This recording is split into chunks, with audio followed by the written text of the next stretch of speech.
പെരിയ ഇരട്ടക്കൊലപാതക കേസുമായി ബന്ധപ്പെട്ട് CPM നേതാവ് KV കുഞ്ഞിരാമൻ അടക്കം 4 പ്രതികൾ ഹൈക്കോടതിയിൽ അപ്പീൽ നൽകിയിട്ടുണ്ട്. പ്രത്യേക CBI കോടതി വിധിക്കെതിരെയാണ് അപ്പീൽ നൽകിയത്. നിലവിൽ കണ്ണൂർ സെൻട്രൽ ജയിലിലാണ് 4 പേരുമുള്ളത്. ബിനിൽ, ഈ ശിക്ഷിക്കപ്പെട്ട പ്രതികൾ ജയിലിലാണുള്ളത്.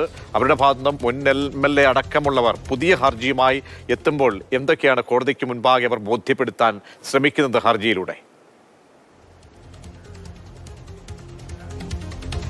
പ്രതീക്ഷ, CPM-ന്റെ 4 പ്രധാനപ്പെട്ട നേതാക്കൾ കാസർഗോഡ് നിന്നുള്ള അവരാണ് ഇപ്പോൾ ഹൈക്കോടതിയിൽ അപ്പീൽ നൽകിയിരിക്കുന്നത്. കാരണം അവർക്കെതിരെയുള്ള കുറ്റം ഈ കേസിലെ 2ാം പ്രതിയായ സജി C. ജോർജിനെ പോലീസ് കസ്റ്റഡിയിൽ നിന്ന് മോചിപ്പിച്ചു എന്നതാണ്. 5 വർഷത്തെ തടവ് മാത്രമാണ് ഈ 4 CPM നേതാക്കൾക്കുമെതിരെയുള്ളത്.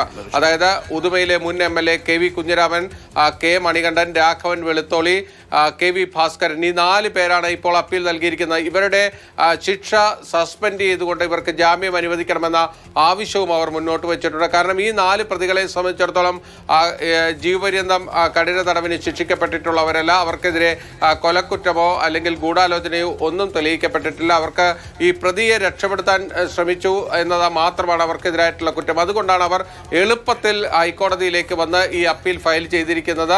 സ്വാഭാവികമായും CBIയുടെ അടക്കം വാദം കേട്ട ശേഷം മാത്രമേ ഇവരുടെ ശിക്ഷ സസ്പെൻഡ് ചെയ്യണമോ വേണ്ടയോ എന്ന കാര്യത്തിൽ കോടതി തീരുമാനമെടുക്കുകയുള്ളൂ. ഇത് 2 ഹർജികളാണ്. ഒന്ന് അപ്പീൽ ഹർജിയും മറ്റൊന്ന് ശിക്ഷ സസ്പെൻഡ് ചെയ്യുന്നതിനുള്ള ഹർജിയും. ഈ ശിക്ഷ സസ്പെൻഡ് ചെയ്ത് കിട്ടിയാൽ ആ പ്രതികൾക്ക് കണ്ണൂർ ജയിലിൽ നിന്ന് ജാമ്യത്തിൽ പുറത്തു വരാൻ കഴിയും. പിന്നീട് അവരുടെ അപ്പീലിൽ വാദം കേട്ട അന്തിമ തീരുമാനം എടുക്കുന്നതുവരെ അവർക്ക് ജാമ്യത്തിൽ തുടരാനും കഴിയും. അതിലേക്കായിരിക്കും ഇനി കാര്യങ്ങൾ പോകുക. എന്തായാലും എളുപ്പത്തിൽ ജാമ്യത്തിൽ ഇറങ്ങാൻ കഴിയില്ല. ഹൈക്കോടതി CBIയുടെ അടക്കം വാദം കേട്ട ശേഷം മാത്രമേ അന്തിമമായ ഒരു തീരുമാനമെടുക്കുകയുള്ളൂ.